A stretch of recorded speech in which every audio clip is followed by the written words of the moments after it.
I'm making some easy, funfetti cupcakes for Cooper and his friends that are sleeping over.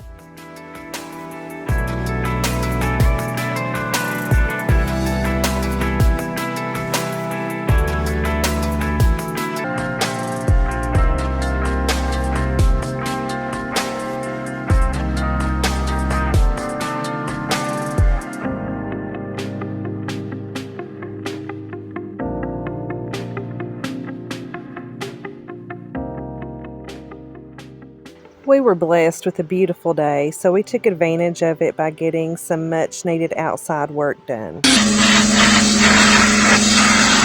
This is my first time pressure washing. It is so satisfying.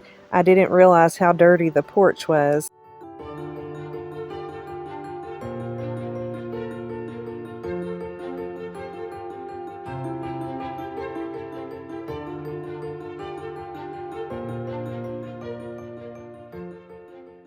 Since we had to take everything off the porch to pressure wash it, I decided to rearrange the furniture a little bit, and I think I like this much better.